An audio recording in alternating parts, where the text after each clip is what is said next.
Alif lam yang ku baca walau kurang faham, yang faham hanya Allah, Nabi dan ulama. Utamakan tawadhu dari fikiran kita, utamakan tawadhu dari fikiran kita. Tawakal pada Tuhan sambil kita berusaha. Ilal habibi khuduni, ilal diya'i uyuni, ilal habibi khuduni, ilal diya'i uyuni, ilal mukhtar haythul anwar, wa hunaka da'uni, da'uni, da'uni.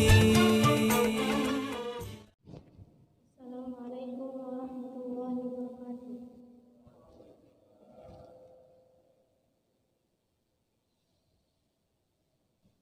A'udzu billahi minasy syaithanir rajim.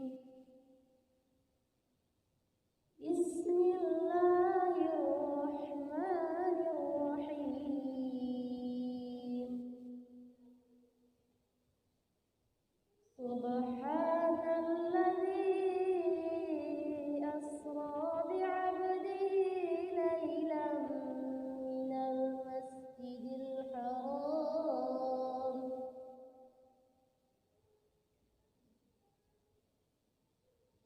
ilal masjidil aqsa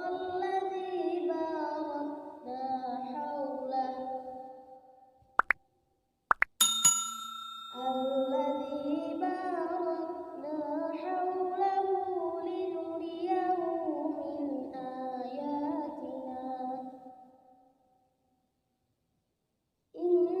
innahu huwas sami'ul basir.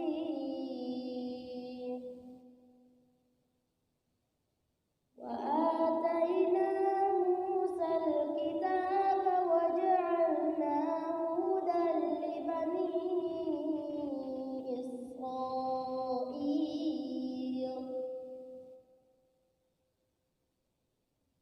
hudan li bani Israil alla tattakhidhu min duni wakila. Dzurriyyata man hamalna ma'a Nuh, innahu kana 'abdan syakura. Wa qadayna ila bani Israila fil kitabi latufsidunna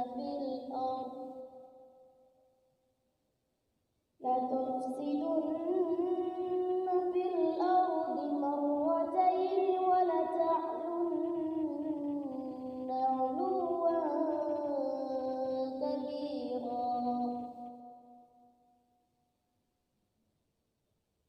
فإذا جاء وعد أولاهما بعثنا عليكم عبادا لنا أولي بأس شديد فجاسوا خلال الديار وكان وعدا مفعولا. صدق الله العظيم. Assalamualaikum warahmatullahi wabarakatuh. Bismillahirrahmanirrahim. Assalamualaikum warahmatullahi wabarakatuh.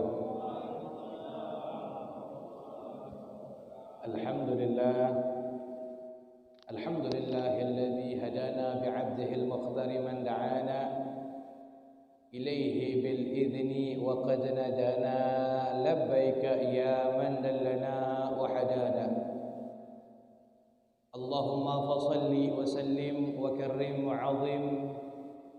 ومجيد وشرف على سيدنا محمد مفتاح باب رحمة الله عدد ما في علم الله صلاة وسلاما دائمين بدوام ملك الله وعلى آله وصحبه ومن والاه ولا حول ولا قوة إلا بالله. أما بعد قالوا سبحانك لا علم لنا إلا ما علمتنا إنك أنت العليم الحكيم. رب اشرح لي صدري ويسر لي أمري واحلل عقدة من لساني يفقه قولي. أما بعد قال الله تعالى في محكم تنزيله وهو أصدق القائلين أعوذ بالله من الشيطان الرجيم بسم الله الرحمن الرحيم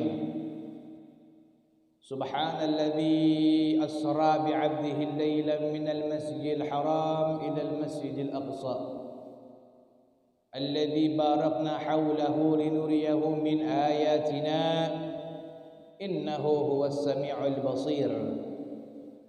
فقال نبينا محمد صلى الله عليه وسلم الصلاة عماد الدين فمن أقامها فقد أقام الدين ومن تركها فقد هدم الدين. صدق الله العظيم وصدق رسوله النبي الحبيب الكريم ونحن على ذلك من الشاهدين والشاكرين والحمد لله رب العالمين. Alhamdulillah, kita bersyukur kepada Allah Subhanahu wa taala di malam yang penuh dengan kemuliaan ini. Yang pertama, Allah masih memberikan kita nikmat sehat wal afiat, sehingga dengan nikmat Allah tersebut kita masih diizinkan oleh Allah untuk bisa hadir di masjid yang penuh dengan kemuliaan ini dalam peringatan Isra wal Mi'raj ini kita punya Nabi, yaitu Nabi Muhammad SAW. Mudah-mudahan Allah Subhanahu wa taala senantiasa terus berikan kita keberkahan dunia akhirat, dan mudah-mudahan Allah Subhanahu wa taala sampaikan diri kita di bulan suci Ramadan, yang insyaallah mudah-mudahan di bulan suci Ramadan nanti insyaallah kita semuanya bisa beribadah kepada Allah Subhanahu wa taala. Amin ya rabbal alamin. Salawat serta salam tak lupa kita haturkan kepada junjungan alam Nabi kita, yaitu Nabiuna Muhammad sallallahu alaihi wasallam. Salawat juga tak pernah kita lupakan kepada para keluarganya Nabi, kepada para sahabat-sahabatnya Nabi, dan juga kepada para pengikutnya Nabi. Insyaallah kita yang hadir di sini dikategorikan sebagai umatnya Nabi Muhammad, dikategorikan sebagai pengikutnya Rasulullah, yang insyaallah nanti kelak di hari kiamat kita semuanya mendapatkan syafaatul uzma dari Nabi kita Muhammad sallallahu alaihi wasallam. Amin amin ya rabbal alamin. Hadirin wal hadirat rahimakumullah. Kita sekarang masuk di bulan Rajab, masih masuk di bulan Rajab. Sebagaimana yang disabdakan sama kita punya Nabi Muhammad sallallahu alaihi wasallam, Rajab syahrullah, Sya'ban syahri, wa Ramadan syahrul ummati. Rajab kata Nabi Muhammad ini adalah bulannya Allah. Sebagian ulama mengatakan Rajab ini syahrul istighfar, bulan yang dianjurkan sama ulama-ulama kita untuk senantiasa memperbanyak baca istighfar, minta ampun kepada Allah, bertaubat kepada Allah. Bulan inilah bulan kesempatan kita sebagai hamba Allah untuk terus berzikir, meminta ampun kepada Allah Subhanahu wa taala. Di mana di bulan Rajab ada salah satu peristiwa yang sangat luar biasa. Peristiwa yang kalau kita cerna dengan menggunakan logika kita, peristiwa ini tidak akan bisa sampai. Peristiwa ini hanya bisa kita cerna melalui iman kita.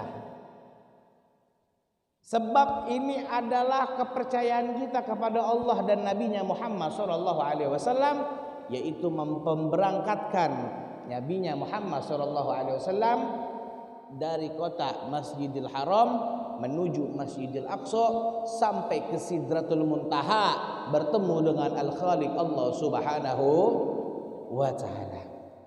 Apa peristiwa tersebut? peristiwa yang biasa kita dengar, biasa kita kenal, yaitu Isra dan Mi'rajnya Nabi Muhammad sallallahu alaihi wasallam. Ada 2 poin penting dalam peringatan Isra Mi'raj. Ada 2 hal yang kalau seumpamanya kita mengerjakan 2 poin ini, mengambil hikmah dari Isra Mi'raj ini, insya Allah kita semuanya diselamatkan dunia dan akhirat oleh Allah Subhanahu wa taala. Apa yang pertama poin dari peringatan Isra Mi'raj ini? Yang pertama dari peringatan Isra Mi'raj ini, yang paling utama adalah sholat. Rasulullah, kita punya Nabi, itu memerintahkan kita untuk mengerjakan sholat. Dan bentuk perjuangan Rasulullah dari memperjuangkan ketika beliau Isra Mi'raj mendapatkan perintah dari Allah untuk sholat, Allah memerintahkan kepada Nabi Muhammad untuk melaksanakan ibadah sholat sebanyak 50 waktu. Bayangin kalau kita sholat 50 waktu, kebayang apa enggak? Habis salam, assalamualaikum warahmatullahi, assalamualaikum warahmatullahi, azan lagi. Tapi berkat kecintaan kita punya Nabi Muhammad, balik lagi menghadap kepada Allah. Nabi Musa bilang kepada Nabi Muhammad, ya Rasulullah, seumpamanya umat engkau ini lemah, umat engkau ini dhaif, demi Allah umat engkau tidak akan mampu melaksanakan sholat sebanyak 50 waktu. Bilang lagi kepada Allah untuk minta diringankan daripada jumlah waktu sholat tersebut. Balik lagi Rasulullah meminta kepada Allah. Untuk apa? Untuk dikurangi daripada jumlah daripada waktu sholat. Akhirnya balik kepada Allah, minta kepada Allah untuk diringankan daripada waktu sholat dari 50 waktu menjadi 30 waktu. Ketika sudah jadi 30 waktu, Nabi Musa bilang lagi kepada Rasulullah, wahai Muhammad, inna ummatan dha'ifan, sesungguhnya umat engkau ini lemah. Umat engkau ini tidak akan sanggup melaksanakan daripada ibadah sholat sebanyak 30 waktu. Balik lagi minta kepada Allah untuk diringankan. Balik lagi kita punya Nabi Muhammad bilang kepada Allah untuk diringankan daripada jumlah waktu sholat. Dari 30 waktu dikurangin menjadi 15 waktu. Sampai akhirnya ketika dapat 15 waktu, Nabi Musa pun bilang juga kembali kepada Rasulullah, ya Rasulullah, sesungguhnya 15 waktu pun masih sangat berat untuk umat engkau laksanakan. Minta kepada Allah lagi untuk dijumlahi daripada atau dikurangi daripada jumlah waktu daripada sholat. Sampai akhirnya sekarang menjadi 5 waktu. Itu salah satu bukti juga kecintaan Nabi Muhammad kepada kita sebagai umatnya. Ini perkara sholat sangat luar biasa. Ini perkara sholat ini sangat, pahalanya sangat luar biasa di sisi Allah. Orang-orang Yahudi, orang-orang yang benci dengan agama Islam, dia paling takut ketika daripada umat muslim melaksanakan sholat selalu berjamaah, khususnya sholat subuh. Jadi kita di sini sholat subuh kira-kira berapa saf? 2 saf doang. Tapi orang Yahudi takut ketika umat Islamnya sholat subuh sampai seperti banyaknya sholat Jumat.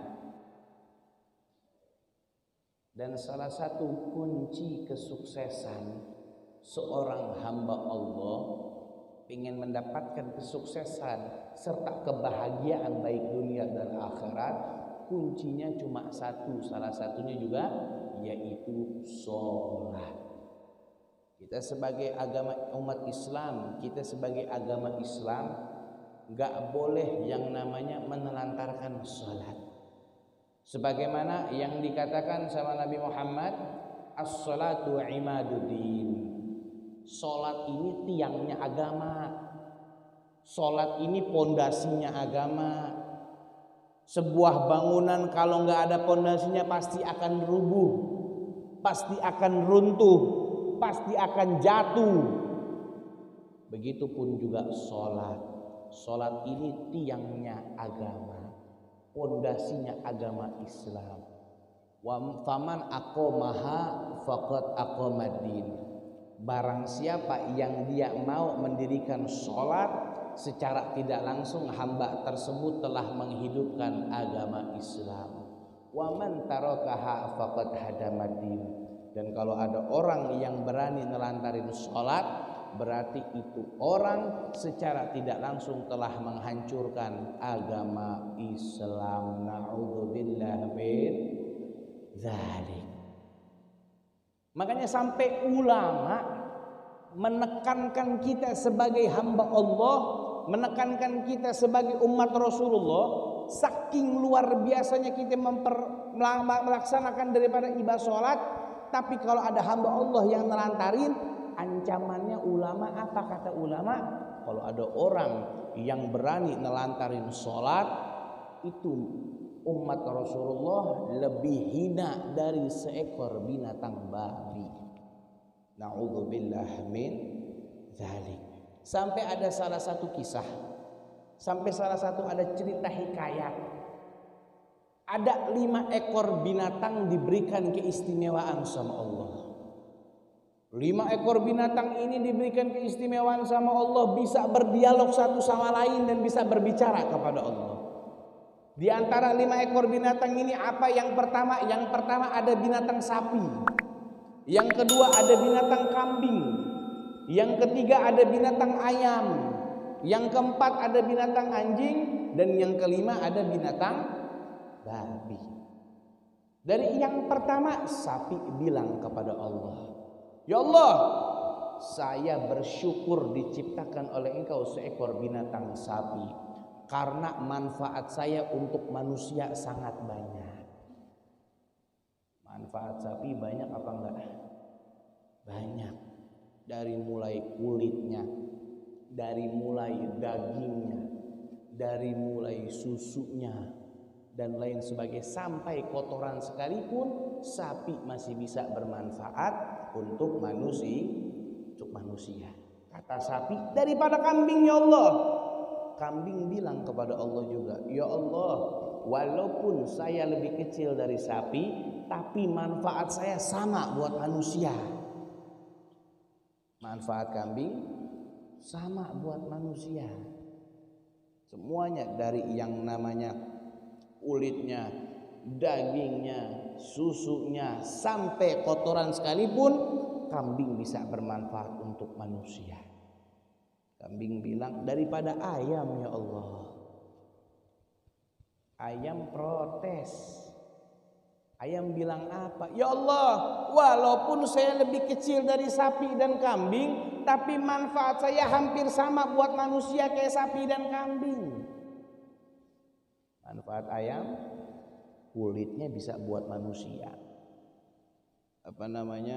Dagingnya bisa buat manusia. Sampai buntut dan lain sebagainya pun buat kemoceng dan lain sebagainya. Masih bisa untuk manfaat kepada manusia. Daripada anjing ya Allah.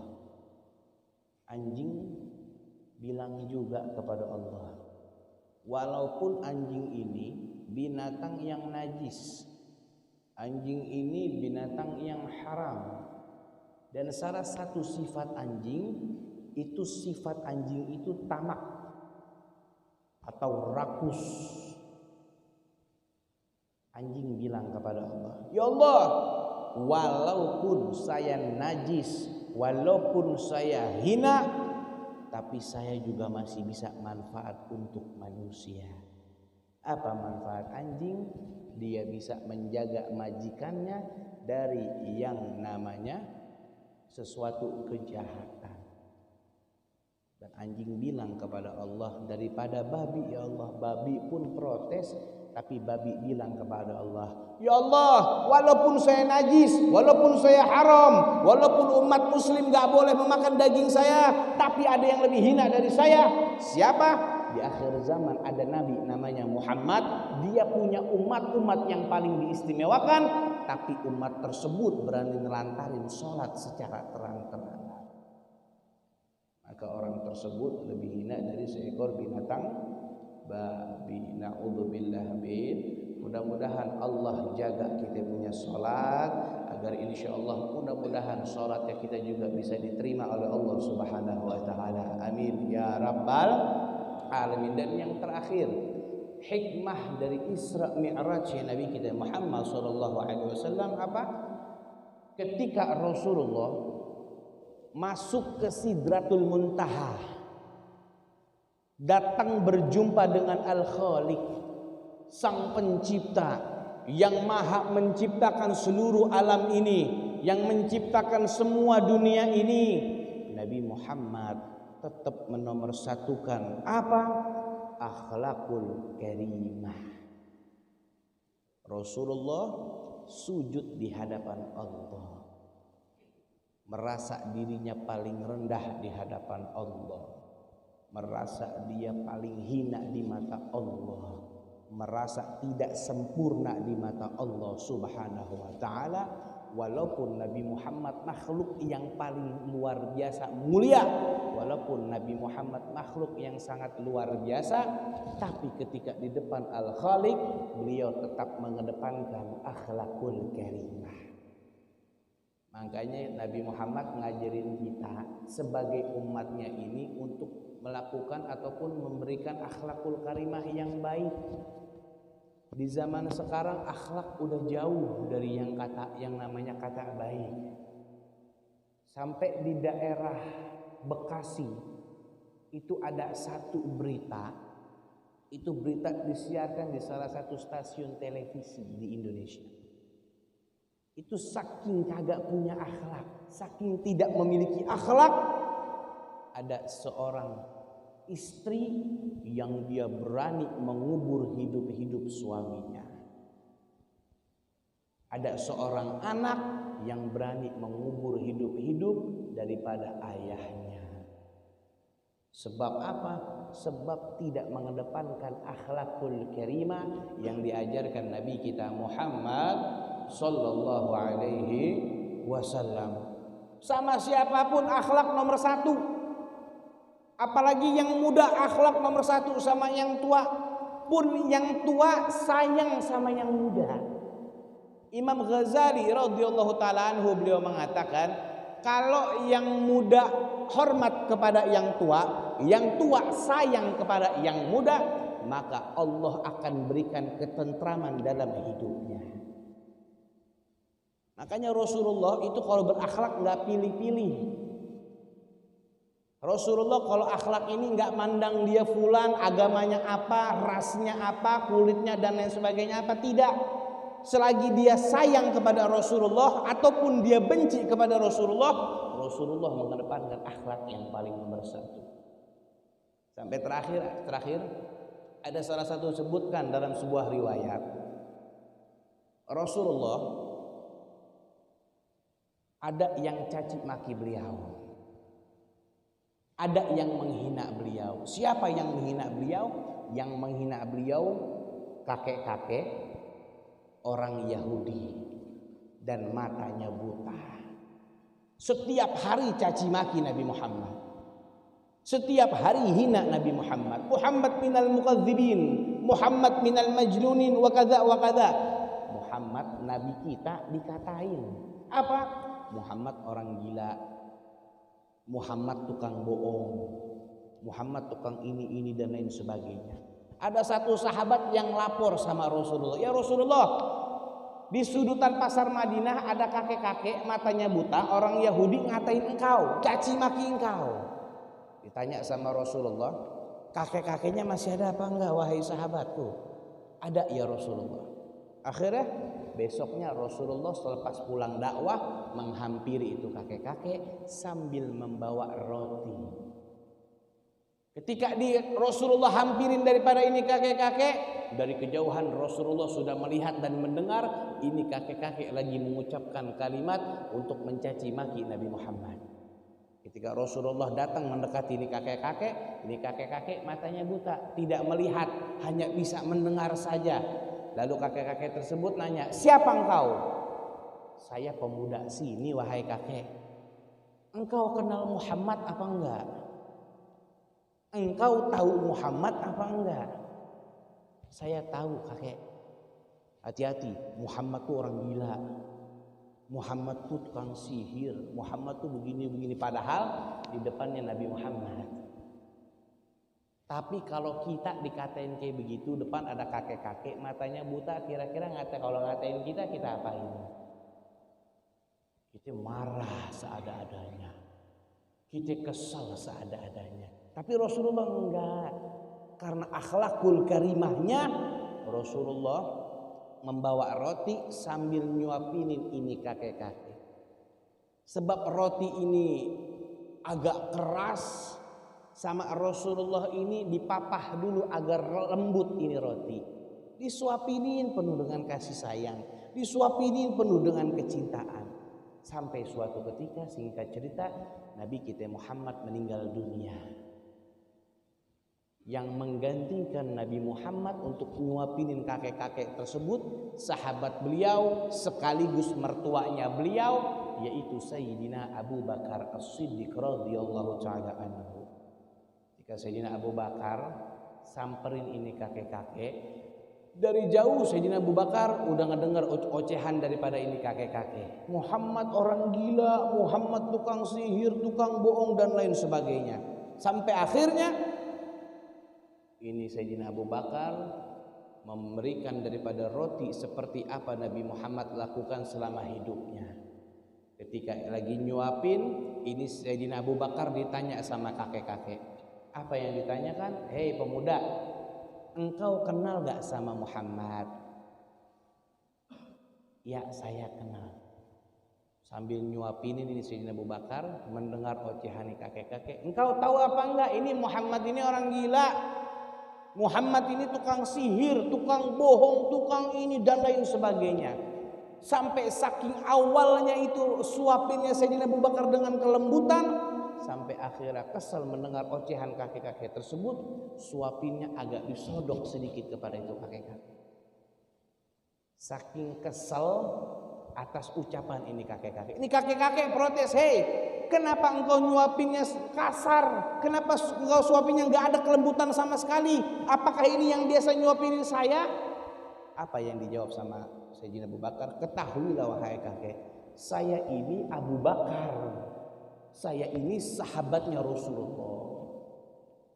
Lalu yang biasa nyuapin saya penuh kelembutan dan kecintaan itu kemana?